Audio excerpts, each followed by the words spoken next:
Hey everyone, welcome back to your week ahead astrology breakdown. I'm Matthew Oliver from Stillwater Alchemy, and this week we're in a really nice state of flow, opportunity to use the energy that we have from this Virgo new moon that just happened over the weekend. And so, really, the only planet that's moving into different signs this week is the moon. So, we really just get to track her and see how that's going to be affecting everything else. Okay. Like I said in last week's video, that we start off the week on Monday with really good transits to manifest or to do some ritual work to call in new energies. So if you would like a resource to use these new moon energies or understand what's going on, our Virgo New Moon workshop is available on our website. The link is in the description of this video. And as always, 50% of our net profits from these new moon workshops are donated to charity. So it's really a win-win, okay? So let's get started and see what is shaking this week, shall we? So we start off on Monday, August 29th, 2022. We are wrapping up the month with the moon in Libra, conjunct Mercury, and both the moon and Mercury are making that trine to Mars. And both the moon and Mercury are opposing Jupiter. So this can really be when it rains, it pours, lots of energy coming in. And so be careful what you wish for, be careful what you speak into existence, because you literally might get it exactly. The one thing I will say with the moon and Mercury is that they talk about this in manifestation a lot, right? Like, what is your why? What is the emotional connection? What is that visceral passion that is connected to that manifestation? Why do you want, let's say, more money? Why is that really important to you? Is it because then you get to invest into beautiful, nutritious meals that are going to be so delicious, that are going to give you the energy to work even harder and to be of more service to more people? That's a very clear direction as to why you want to call in an extra $1,000 a month, because then you can get the best food for your health, for your energy, for your vitality. So really understanding this. Also, too, just in general, I find when I do these forecasts, when I'm mapping everything out, certain intuitive downloads will come in. And this is really for me as well, with the moon and Mercury in Libra. How are we looking? How are we presenting ourselves? Are we even happy with how we're dressing or the aesthetics of our home? And so this could be an opportunity as well to go through your closets, looking at all your clothes to say what feels good, what isn't. No matter where in the world you're living, we're wrapping up a certain season. Next month, we're going to be entering into autumn in the Northern Hemisphere. So it could be a good time to say, none of these things no longer represent who I am, or I want to be calling in a certain type of energy into my life. When I was in high school, whenever we had a math exam, I would wear this bright red t-shirt with the flash on it, like a cartoon kind of energy, retro look. And it just made me laugh and it made me happy because I'm like, oh, the answers will come in lightning quick. I can get really good grades on this exam. And whether or not that was actually true, it didn't matter. It just made me feel good wearing that shirt. And we all have certain outfits like that or certain garments that we wear. And so this can also just be an energy too for dressing for the job that you want, not the one you currently have.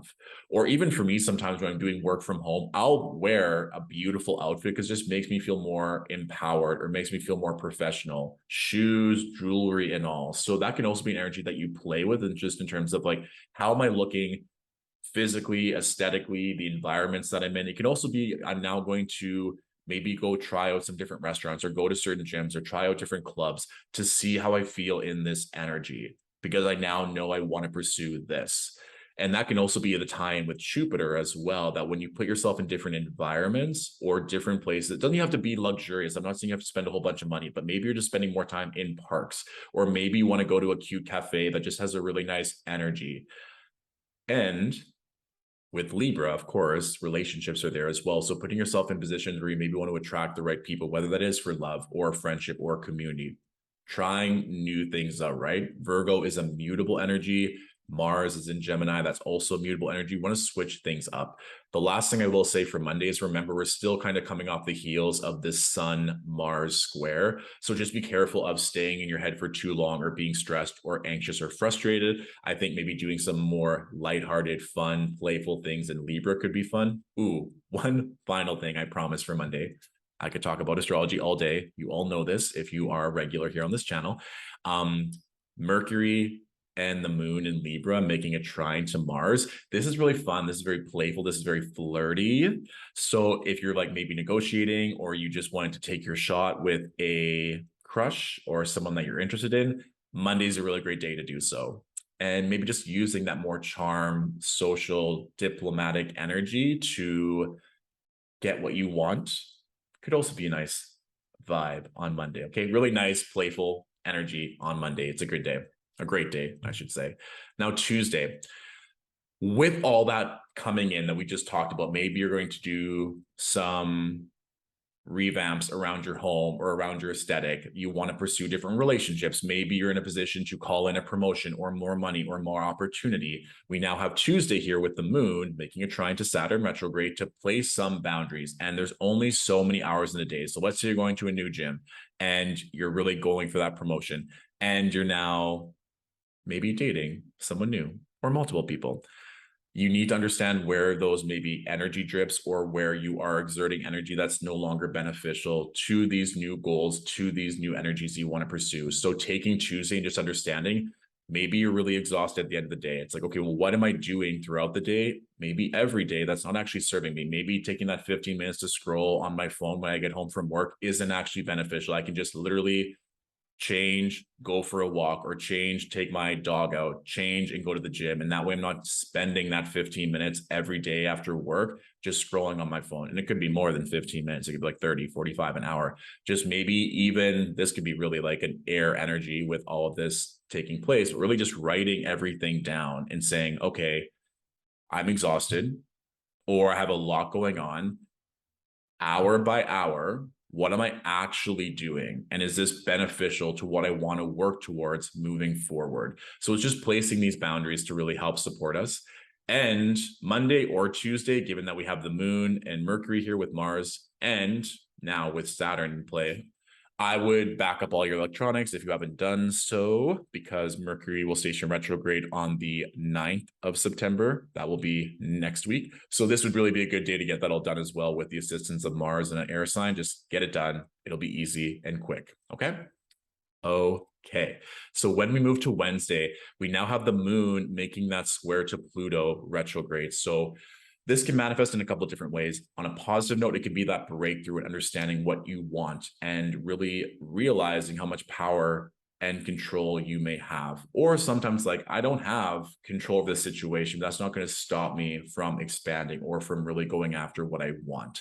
Remember that the moon can represent our body, our health, even our relationship with our mother or the divine feminine. So this can also be a situation too, where you have to be honest about yourself. Are you going to allow maybe limiting beliefs or mindsets from your past or from the feminine part of your energy take control, or are you still going to break through that? There are all these different stipulations that we move through on a day-to-day, things that we've been conditioned by our parents, by society, by pop culture, by social media. And so sometimes when we are really expanding, when we're going for it, there's those moments where we feel the contraction or we feel the doubt or we feel the judgment. This could be a day on Wednesday where that does happen. And of course, I would encourage you to break free from that and to keep going anyway. And this is just my own kind of what I've been working through on my end. I sometimes feel like when we're really scared or we're fearful, that's where you almost feel the most alive. It's like it's taking you out. You don't want to feed that fear and keep dwelling on it and thinking about it every day. But when we have those moments, for me, it's like, oh, like I'm really alive right now because I'm fearful of something. That means I probably really want it, or I'm on the precipice of getting exactly what I want. If I can just keep going, then this will all work out. I'll share one really cute story. So I was in Vancouver at the end of July, beginning of August, and I wanted to stay at Wreck Beach until the sun went down. And so I realized that, of course, getting an Uber when everyone is leaving the beach after sunset would have been tricky. So I'm like, okay, I'll just walk. I'll walk. I was like going towards Marine Drive, like the highway. And then it was getting darker and darker and darker. And then I was like, oh, it's almost completely pitch dark. And I'm still like kind of walking on this one side street where there's no real traffic because it was beside the highway. And I don't really know exactly where I'm going or how I can even hail an Uber or like do anything. And I saw people on the side like trying to get an Uber. It was like $50. I was like, I'm just going to keep walking and see what happens. And I saw one guy in front of me and he was also kind of walking by himself. And I finally like left this one side road and got back onto the highway, and he was on his phone, and he was a cute Australian guy. And he's like, hey, like, do you know like where the bus stop is? I was like, no, but let's Google it and figure it out. And then we found it was just like a mile up, or not even. So we just kept walking and talking, and I became friends with this guy. He was really cool. And we eventually found our way to the subway, and I didn't have like any credit cards on me or any payment. And he's like, oh no, like I got you. He like paid for my subway for me to get back to my accommodations. And it was like this really cool opportunity. Like I was a little bit scared because it was pitch dark. There was people everywhere. There was kind of like cars driving by. I don't know. It was just like this uneasy feeling. I was like, I'm in the middle of nowhere on a side street where anyone could just like come up or attack me or do anything. And it's almost pitch dark. And it all kind of worked out in my favor. And I just had that mindset of this isn't going to last forever, and that eventually I'll get back to the main road and everything will be fine. But I understand how that can feel in life, where it's like, what happens if I don't have enough money? What happens if I don't find anyone or loving me? Or what happens? What if? And so I share all that because this could be an energy that comes through on Wednesday. And if you can just have faith and keep going, that there might be a beautiful resolution that'll come through at the end of it. And I will say on Monday or Tuesday, if you didn't take time to rebalance or prioritize certain things, that it may just be a very obvious energy that you have to slow down, or to come to a realization that in order to pursue all the things you want, certain things have to change or evolve or simply die, quote unquote, with Pluto here, to be born anew. Okay. Okay. Thursday. I always laugh because you guys know that I say okay a lot, as if I'm talking straight to you, but I am. And it just always makes me giggle. So Thursday, we have the moon in Scorpio. So remember, when we have the moon in Scorpio, just given that Uranus is in Taurus, Saturn is in Aquarius, it just becomes a little bit challenging for the moon, because already the moon is in her fall in the sign of Scorpio. And so that means that it can just be a very emotionally intense energy that everyone goes through. And so with this, with that moon making an opposition to Uranus, it can just be something completely unexpected that can cause an emotional trigger. It can also be something that triggers you from a trauma or fear-based response, right? And so that's just something to note. I was also just kind of feeling that maybe people's true colors are coming into effect, or you finally understand something, even if it wasn't enjoyable to learn it in that fashion. It will then give you an opportunity to just completely let go. This can also be something that just makes you super irritated and fatigued. Take that nap. Maybe you don't go to the gym this day. Maybe you're just going to honor your body and know that you are safe and perfectly fine the way you are, not needing to overexert yourself. I often find when the moon is in Scorpio for the past few months, making that conjunct to the South Node, it's just all about rest and making sure that you're okay, because it can literally be a decrease in energy, a decrease in vitality. So just to note that, especially when we get to Friday, the moon is then making that square to Saturn, it's making a square to Venus, and it's still doing the opposition to Uranus. The good news is that the moon is making a trine to Neptune and a sextile to Pluto.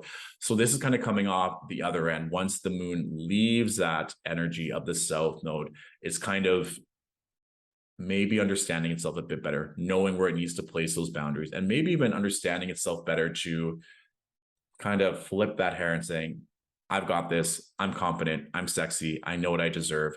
The one thing here, I would definitely be mindful of ego, comparison, jealousy, especially around beauty and money and status, because we do have that moon making a square to Venus in Leo. So that's just really something to be careful of.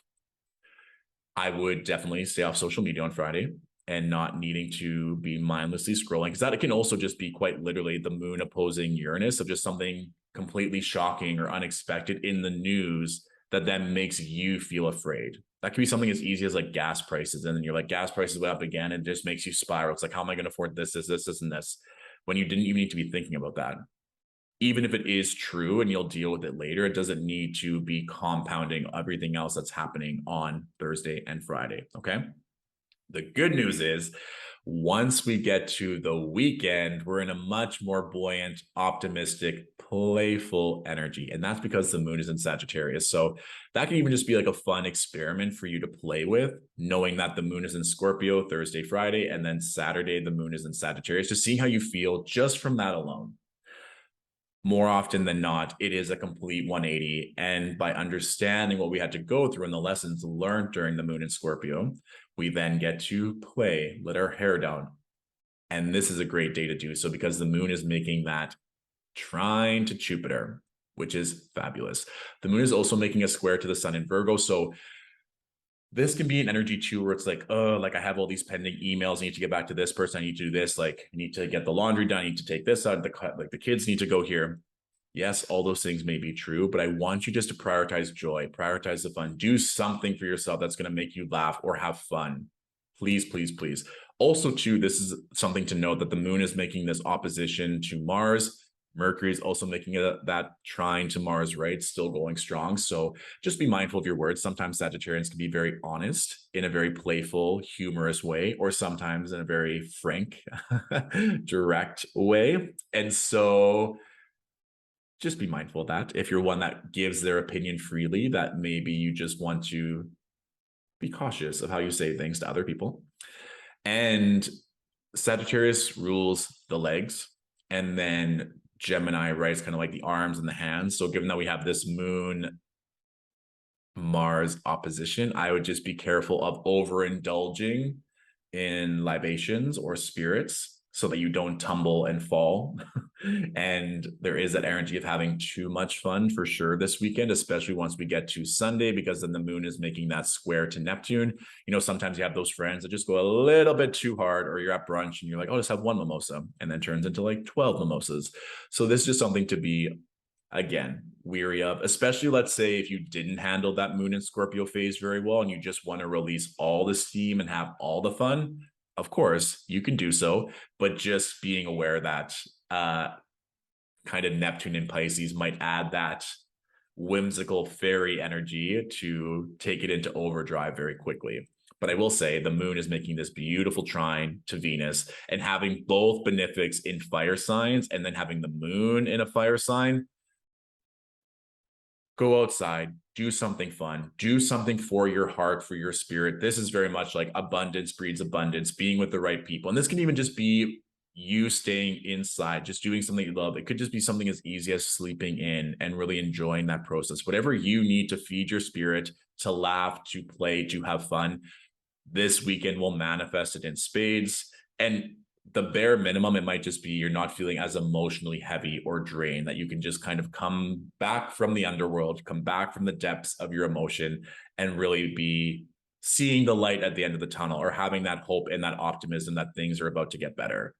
And with Venus at 29 degrees, it could just be a lesson that you've been learning over the past couple of weeks in that Leo part of your chart, or something really opportune coming in. Because once we get to Monday, we have Venus moving into Virgo, which is a completely different energy, which we will address next week. So enjoy. Like we know, these seasons don't last forever. Certain transits come in, and the weekend is a really nice, beautiful, fabulous energy. So please take advantage of it accordingly, okay? Okay, so the astrology question of the week. Kate submitted a question, and she asks, or they asked, depending on their pronouns, how does the energy impact you when you were born with a planet in retrograde? For example, I was born with Jupiter retrograde Gemini in my 12th house. My Chiron is also retrograde, and my north and south nodes. So this is a great question. As we know, Mars is about to station retrograde at the end of October. And so if you're a follower of mine or listen to my content, you know that I do not fear retrogrades. These are not bad. Even just from a general standpoint, with your specific natal chart, I view it as your astrological fingerprint. What your soul wanted to achieve in this timeline is represented like an ink blot. It's like, boom, that's my mission. That's my purpose. These are my inherent gifts. These are things I might have to overcome, or that I even want to overcome, challenge or struggle wise. So retrograde planets. So I can speak a lot on this, but I'll try and be clear and concise. And I'll also write a summary in the description of the video as well. Number one, it can simply manifest in that energy taking longer for you to utilize or comprehend or to study. So let's say a Jupiter retrograde, it may mean that you understand higher knowledge or faith or religion or have opportunities later on in life. So that can even just manifest in maybe going to university or college or studying something at a higher degree, maybe in your 30s or 40s. Maybe that doesn't happen right after high school. Or Jupiter can represent travel, right? So maybe you find your love of travel or find where you want to live later on in life, especially with Jupiter in the 12th. That can mean that you find your spiritual community or you find your spiritual practice in a certain city, kind of like an eat, pray, love later on.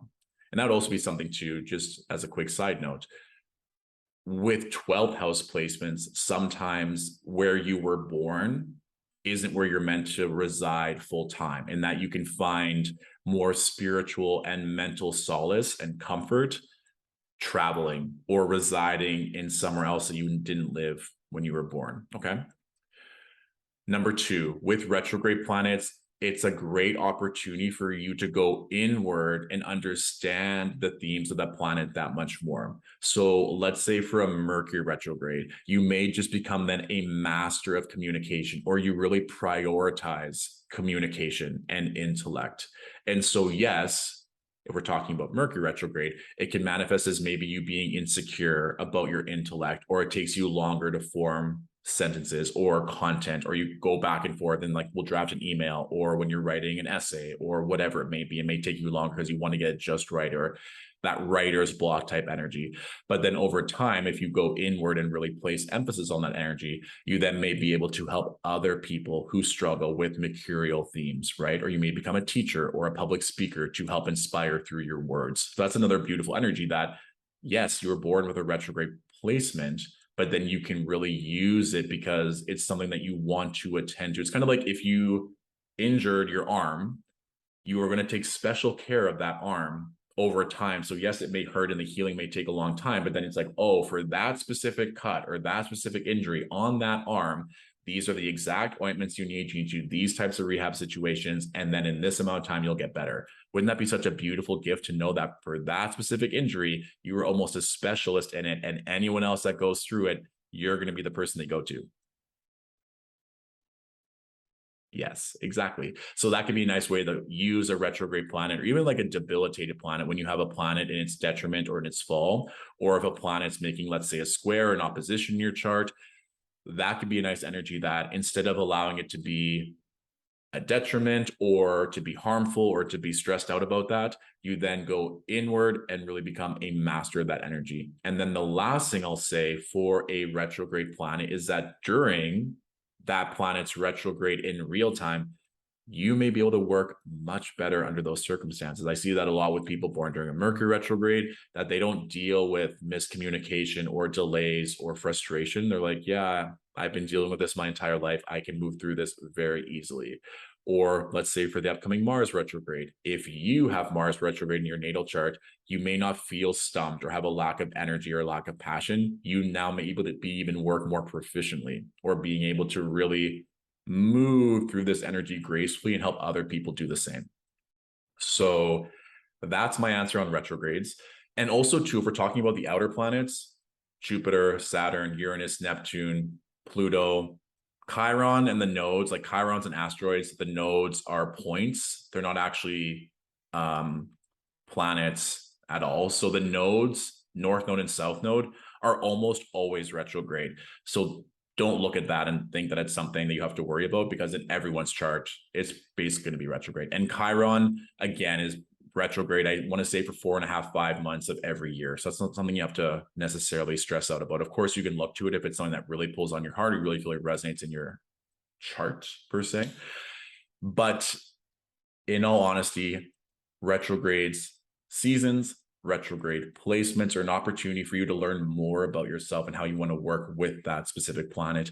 And these are just general themes. You know, I could talk about this a lot more, but it's so much more nuanced than just looking at one planet in one placement in one part of your chart, because you want to look at all of the aspects. You want to look at different timing techniques. You want to look at secondary progressions to see, is that planet going to station direct in my secondary progress chart, which is a whole other conversation for a different time. But that is what we will go with today.